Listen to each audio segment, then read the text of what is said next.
The clean room echoes with your footsteps as you approach the capsule containing the assist surgical couch. Through the window you can see that the last 8 years have not been kind to Raymond Black. The trauma of the last few days is readily apparent. The pasty pallor of his skin and the white growth of stubble on his chin make him appear far older than 65. He lies unconscious, his chest barely moving, his eyes sunken, and his jaws slack. Carefully applied gauze dressing on his balding head surrounds a gleaming metal port, a data jack. A thin bundle of wires runs from the jack to the device mounted to the capsule wall. Oh my god. Although his voice is small, it echoes loudly through the clean room. Raymond, can you hear me? It's Bruce. The old man's breathing changes, and you see movement under his eyelids. He slowly becomes conscious. Bruce? Raymond opens his eyes, blinks a few times at you. We have to go. I left Prosperity in the walled city. He must be disoriented from the assist programming. Looks like we got to him just in time. No time to catch up right now, Monk. We've got to move. Let's get back to the boat. I have questions and I want some answers. So we're totally not done yet. Disconnecting Raymond from the assist device proves to be straightforward, as does getting him out of the capsule and onto the cleanroom floor. It feels as if he barely weighs anything at all. Although his breathing is a bit erratic, Raymond seems steady enough on his feet. Lead on, Bruce. I'll be right behind you.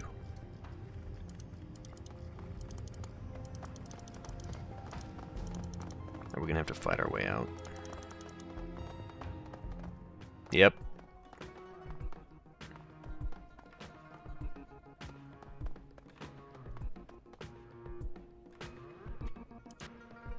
I don't have any grenades, damn it. Bruce, you can't do anything.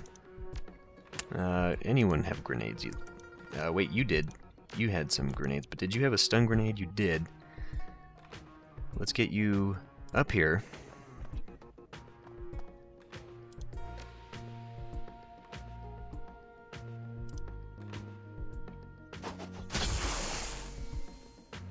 That puts you out. Do you have your ability back? You totally do. Come help for a minute here. We're gonna take this guy out cheap. The cheap way. Oh, damn it, Gobbit. You can't get line of sight on him. No! Well, in that case, how much for two? For two, would you fucking... Why does it do this? I hate the snap on the fucking move. That needs to be fixed. I understand it's probably useful for pathfinding, but it is fucking annoying.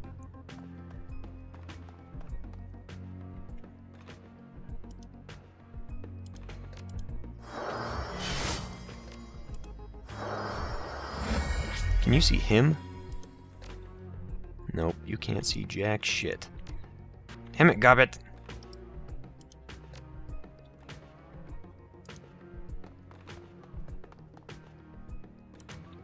Alright, Raymond. Go sit in here. Who is that? Somebody left their gun in the door. We need you to do something.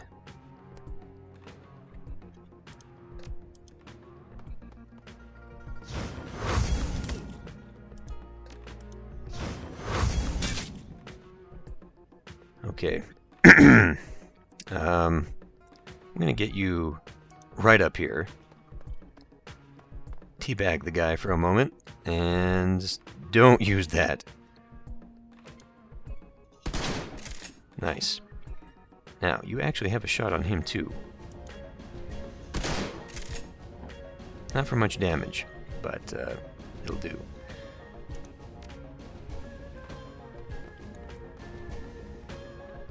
Good.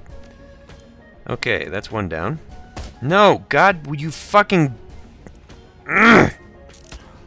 This game is really getting on my fucking nerves. Okay, now. Shoot with your no gun, because that's cool.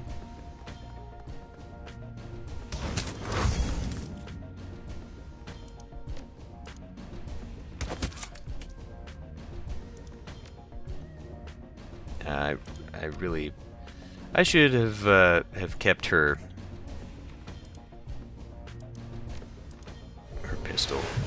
feel stupid for getting rid of that.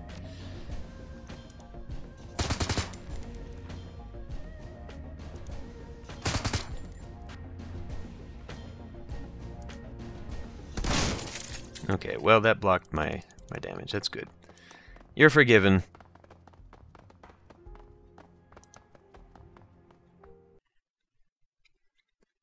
Alarms blare as you hustle Raymond from the Special Projects section of Prosperity Tower, but you encounter no resistance.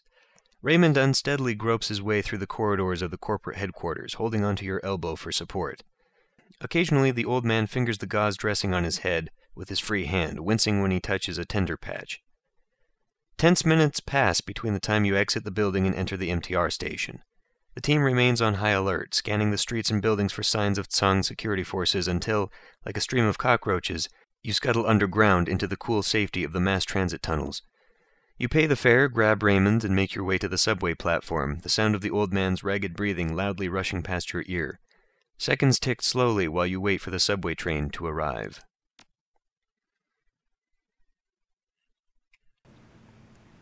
The team hustles Raymond onto a subway car, quietly taking up defensive positions and scoping the platform for signs of pursuit. The old man is unsteady on his feet, but insists on standing under his own power. He grabs a railing and holds on with white knuckles as the train lurches forward. A group of tourists sits nearby, staring at him and exchanging meaningful glances. Your crew looks over the old man with the bandage on the back of his head, exchanging meaningful expressions. Raymond squints at the odd group surrounding him, but his nod indicates he understands he is among friends. Wu drags his goggles off his head, bending his knees to get a better look at his foster father. A tangled knot of relief, compassion, resentment, and hurt churns across the younger man's face as he wrestles with his confused emotions. Fear for his father's health overcomes them all. "Raymond?" Raymond turns his head towards Wu's voice. His eyes are cloudy, but there's reassurance in his tone. "Duncan, I'm all right. I'm still me." He fights to focus. "Are we in a subway?" Wu exhales big. "Yeah, we're in a subway. You're safe." He drags his attention away from the old man, looks at you. "What happened? Is he okay?" "We got to him in time. He's just exhausted." "I fought against the reprogramming." The old man's voice is little more than a soft croak. His eyes are sunken and surrounded by dark circles. His mother's medical technology must be amazing. It's hard to believe he's walking under his own power so soon after the surgery. "Yeah, well, Grandma's an amazing woman. Her high-tech brain surgery, her ownership of the cops, her execution of my partner and those runners." Wu's face hardens and stands up straight, glaring down at the older man. "Oh, and the way she had the plastic-faced man snatch her own son. Amazing woman." "She's a real piece of work, no doubt about it." "Yeah, tell me about it. Apparently her son is, too." Pain and bitterness drip from Wu's deep, raspy voice. "This man, whoever he is, has a lot of explaining to do. Are you ready to start telling us the truth, Edward?" The old man tilts his head up to the orc towering above him, and although exhausted, his jaw sets firm. "Yes, Duncan, I'm ready to tell you everything. I had planned to explain it all when you arrived in Hong Kong. We're here now, Ray." "You are here, and I am grateful for all you have done for me, all that you needed to do." It's more than just exhaustion. The words are challenging for him to speak. The old man leans back on the wall of the subway car and gathers his thoughts. He seems to swoon for a moment, but then inhales deeply, swallows hard, and pulls himself erect. "My name is Edward Tsang. I am the only son of Josephine Tsang, the CEO of Tsang Mechanical Services, heir to the company. Before I left Hong Kong, I was the vice president of Special Projects, the up-and-coming star of the company." "Was prosperity one of your special projects?" Something you've never seen before washes over the tired old man's face. Shame. "You've heard of it. Prosperity. I see." Raymond takes a breath and the labored croak of his voice drops to a monotone. "I was part of a project my mother envisioned to rebuild Kowloon Walled City. A walking neighborhood for underprivileged citizens, fully integrated with job training programs, co-op childcare, drug counseling centers. It was a new approach to low-income housing in the East, the springboard to prosperity for hundreds of thousands." Yeah, that doesn't sound like the place I grew up in. Raymond is 20 years away, doesn't seem to hear her. "Mother personally oversaw every aspect of the project to ensure that every detail was executed properly. Chose each project manager herself, chaired regular status meetings with architects, builders, visited the work site for surprise inspections.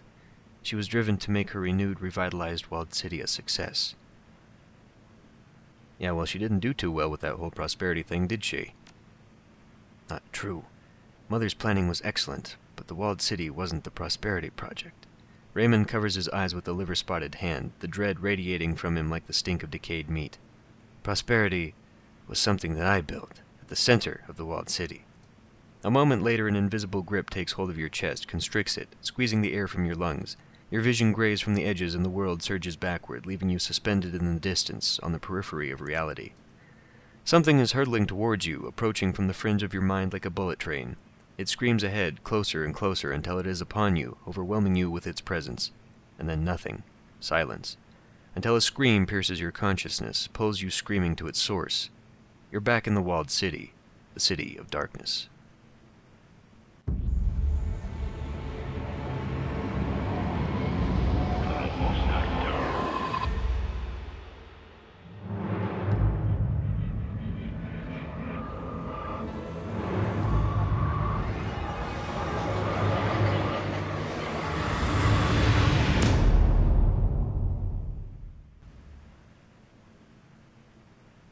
Your mind wrenches, inverts, and then violently jerks back into your skull. Your stomach cramps hard and the taste of bile burns your throat. A thin trickle of cold sweat slides down the small of your back and your eyes refuse to focus. Your crew fares no better. Gobbet pulls herself from the floor, madness and folly squeaking worriedly in the folds of her clothing. Isabel grips a railing, her back to the group, retching silently. Ractor leans against Koshé, his face ashen, staring at the ceiling. He blinks rapidly, processing. Wu breathes deeply, his hands on his knees.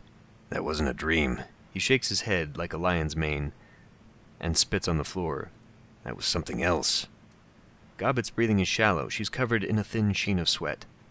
It was a vision. I saw some sort of machine inside the walled city. Isabel turns, squinting in concentration. Her lips are white. It was churning something. It felt wrong, impossible. I think it was ripping, I don't know. Reality. The orc girl shudders. It was ripping a hole in reality. Something is here, my friends. Something has arrived. Wu straightens up, drawing the back of a wrist across his mouth. What the hell was that, Raymond? No answer. Wu spins to find Raymond cowering, his head in his hands, shuddering and weeping. She's here. What the hell is going on? She's here, the queen with 1,000 teeth. Raymond rocks in place, hugging himself, staring past you at someone only he can see. I left prosperity in there. Uh-oh, looks like Raymond's gone bye-bye. Shh, Gobbet, Isabel whispers her admonishment. Gently squeeze his shoulder. Edward, can you hear me? The old man's brow furrows at the name. Prefer Raymond. Raymond blinks his eyes open, his voice is weak, hesitant, disconnected somehow. Are we in the subway? The right corner of his mouth twitches noticeably. Why is he stuttering? He's not. I used to stutter, and this doesn't sound like a stutter to me. Something else is going on. Could be the visions, could be the aborted brain surgery, or some combination of the two. Something bad is happening. Began a long time ago, and I'm responsible. His eyes open wide. The Queen, prosperity. The Queen with 1,000 teeth, these dreams, visions, they've been coming to you for a long time, haven't they? Yes, oh yes. I've been plagued by the nightmares for a long time. Raymond's lips start to tremble. They began years ago, sporadically at first, vague dreams, wrapped tight with guilt, with shame. Raymond's eyes roll back in his head and he closes them tight. Until this last year when he searches for the word. The frequency began to increase. Then the imagery clarified, started to repeat. Teeth, thousands and thousands of teeth. He sways for a moment, dizzy, and the sound of suffering began to drown out even my waking thoughts. That's when I knew I had to come back. To do what? To correct a mistake I made a long time ago. He puts a hand out and steadies himself on Wu's arm. My fault. Prosperity. All those people, those poor, poor people. The Prosperity Project? Shame eclipses the old man's face. You know about prosperity? Not this again. Yes, sort of. Wu's tone gets a little sharper. We already covered this, Raymond. We know that it's the center of the walled city, and Edward Song built it. Why don't we start at the beginning, Raymond? Tell us all about it. The beginning. Sometime in the 20s, my mother was awarded the... He searches for the word. The contract. The contract to rebuild the housing development, the walled city. Well, from the results, I'd say your mom kind of blew it. Prosperity failed. Are we going through this shit again? Frustration appears in the old man's tired eyes. I told you, the walled city wasn't the Prosperity project. Prosperity was the fortune engine I built at the center of the walled city. My special project. Fortune engine? What are you talking about? Wu sneers. You can't create fortune, Raymond. You kinda can, Guncho. Some practitioners of feng shui believe they can do it. Ever heard of Bagua of the 8 Aspirations? Wu looks at Gobbet flatly. No, Gobbet. I must have skipped school that day. Me too, and I want to skip it now. Let's cut to the chase. Sure, Seattle. No need to know where electricity comes from. You just flip the switch and it works, right? She looks sidelong at Raymond. So what does your fortune engine do? The fortune engine was designed to improve the balance of chi in a negative chi environment. A negative chi environment? Somewhere shitty, like a slum. Raymond corrects her. Like a low-income housing project. I believe that the fortune engine, the rebuilt walled city, might never become a slum. He drifts off for a moment, remembering. Then he squeezes his eyes shut and lowers his head. But the machine malfunctioned. How do you know how to create magic machines, Ray? I thought you were an industrial engineer. I am. I also have several advanced degrees, doctorates in physics, Taoist alchemy. The old man shrugged shakily. My mother pushed me hard to reach my potential. Wu stares at him blankly. A doctorate in magic. Great. Something else we didn't know about you. You guys can work through your family secrets later. Isabel leans in and speaks gently to Raymond. How did the machine malfunction? The mechanism I created to circulate negative chi in the walled city. He brings a liver-spotted hand to his mouth. It got stuck. Stuck on what? Raymond rises slowly, pulling himself from his crumpled heap. His tone turns instructive, the old Raymond. But this time his explanation is halting and weary. Think of the fortune engine as a sort of propeller blade moving through astral space, circulating chi, keeping it, he hunts for the word, fresh. When chi flows, when the rhythm is right, the results are positive, fortuitous. When I brought my design for the fortune engine to my mother, she embraced it. He exhales. She more than embraced it. She bankrolled it, put an entire division of Tsang Mechanical under me to develop it. Sounds like a big bet. Raymond nods rapidly. The biggest of her career. Mother said that the machine could bring fortune to the less fortunate. It would prove my theory. And if it could help the poor, imagine what a fortune engine could do for Josephine Tsang. Wu's jaw clenches. But that's not what happened, was it? Something went wrong. The people in the walled city didn't benefit from your fortune engine, did they, Raymond? The old man bows his head and doesn't answer. Raymond, why didn't your fortune engine work? It got stuck. The mechanism I created to circulate negative chi... fucking Christ. Got stuck on what, Raymond? The old man gets a confused look on his face, his lips moving soundlessly for several moments. Stuck on what? Something in astral space, I wasn't sure what. Well, that sounds bad. The machine started pooling negative chi, and the walled city started to fill with it. Fortunes turned bad. I've been in places where the feng shui was really bad. That's not what I felt when I was in the walled city. No, chi needs to flow. Eventually the enormous pool of negative chi became toxic. Fortunes turned from bad to worse, much worse. Raymond's shoulders slump. Mother's vision for a rebuilt, revitalized walled city fell to ruin. It only took a few years for the trapped toxic chi to turn a brand new housing development into a hellish slum. Why didn't you turn it off? I couldn't. Something happened, part of the malfunction. We couldn't turn it off. Then why didn't you blow it up? Wrap it in C6 and turn it into a scrap heap. Mother refused. Why? I never found out. She wouldn't tell me. She would only say that it wasn't worth spending the additional resources to figure out how to fix it, or even how to turn it off. Words start spilling out of the old man. She sealed off the maintenance room. Our engineers poured a sarcophagus of thick concrete around it so no one would ever find it, ever find out what we'd done. Then she wrote the project off as a business loss and moved on like nothing ever happened. Right? Yes. His face flushes and he fidgets with the gauze bandage on his head. After that, I left Hong Kong, started a new life in Seattle, found you two. You should have stayed, tried to do something about it. Wu grimaces, disappointed. You were a coward, Raymond. Yes. Raymond stands up straight, taking a shaky step towards Wu. Yes, Duncan, I was a coward. And the guilt, the burden of my cowardice gripped me like a vice that's never loosened. It's eaten me from the inside for 20 years. He licks his lips, tries to breathe. Then the nightmares began. Horrible. Still, I kept working on the problem night and day. Did you ever figure out how to stop it? It took me years, even after you left, to make the connections, find what to do. But I did. I figured it out, and still the nightmares intensified, until they became unbearable. I knew I had to come back and fix what I had done. That's why I contacted you, to help me see it through. Wu mumbles something, but all you can make out is the word coward. Wait, there's still a piece missing. What's causing the visions we're all having?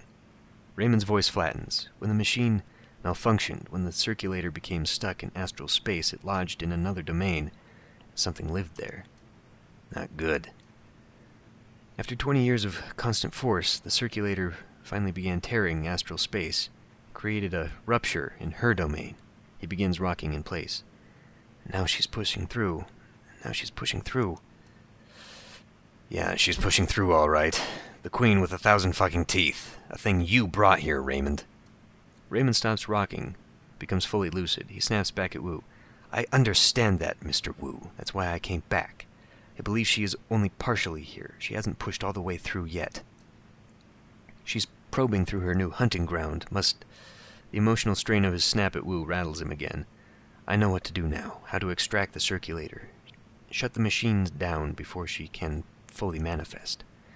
Just get me to the center of the walled city, to the fortune engine. I will do the rest. Please, help me. Help them. You helped us overcome some hairy mistakes when we were kids, Ray. Now we get to help you fix yours. I don't know if I can do this. I don't know if I can go back in there. The little Decker's eyes open wide, more white than iris. Her breathing becomes faster, shallower. It's not just a thing in there, Monk. It's a Yama King, a demon goddess. We're trapped, Iz. We can't run, and believe me, I want to. It's all I've been thinking of. The rat shaman's shoulders rise with tension. But the APB is still out on us, and those visions, I got a feeling they're not going to stop unless we make them stop. And that fragile old man's the only way to do it. She looks down at her friend. Her voice is gentle. We got to take him in there, Iz. We got to help him fix this. I, for one, wish to see this fortune engine. I am intrigued. Ractor's pale eyes glint. I willingly go. Good man.